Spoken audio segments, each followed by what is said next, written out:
Today I wanted to give you a quick look at my minimal Nikon ZR setup and more importantly why I'm using this camera in a very specific way.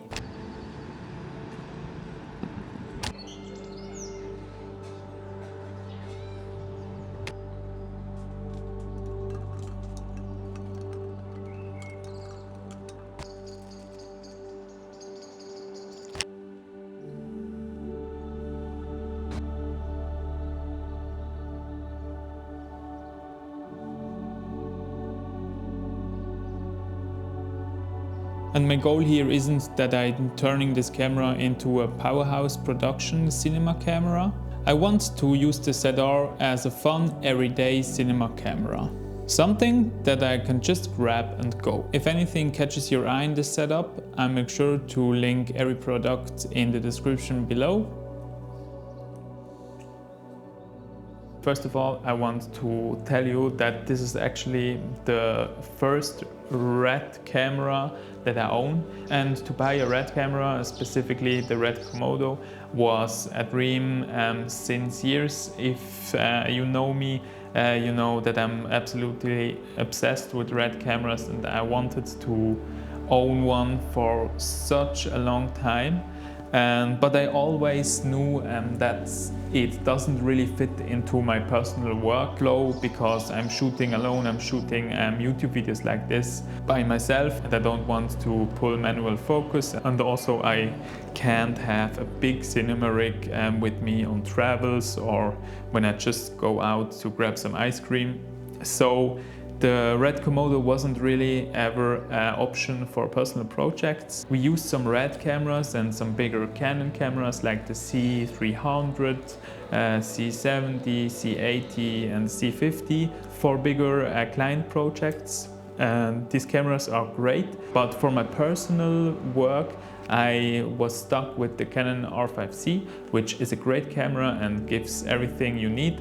But I always wanted these RED codec colors, and I can say after using this camera for just some weeks, the color looks absolutely amazing, and there wasn't that many occasions where I used something and the footage alone just looking better because of you use, for example, a new codec, a new camera, a new lens. And this camera absolutely blew me away how good an image can look straight out of the camera. And this is also the approach to my setup with the Nikon ZR.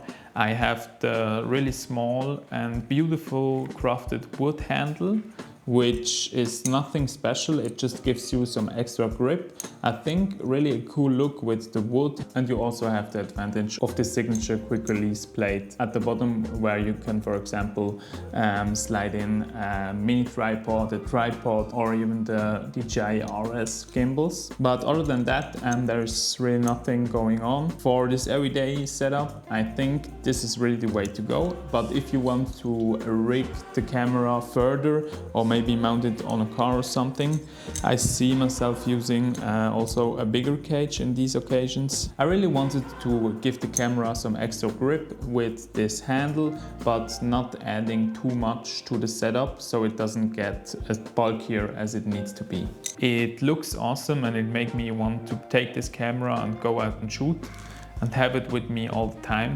And I also have some pretty amazing lens hood from Freewell. I use this camera with the Nikon 40mm f2 lens, and this square hood from Freewell is actually some great addition if you use this camera with this lens.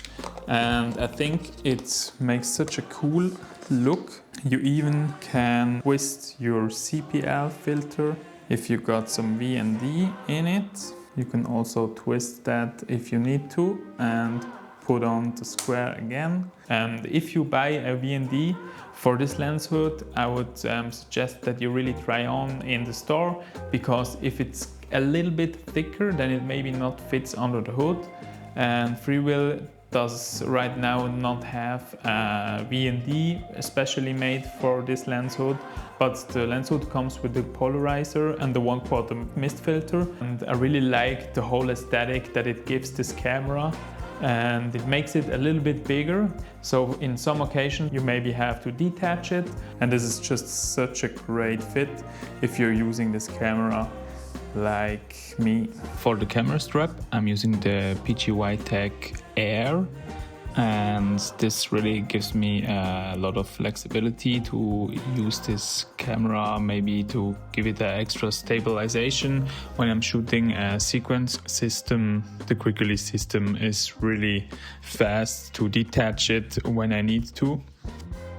And this is actually it for my first version of the ZR setup. So if you don't want to miss the next step of evolving this minimal setup, then make sure to subscribe to this channel.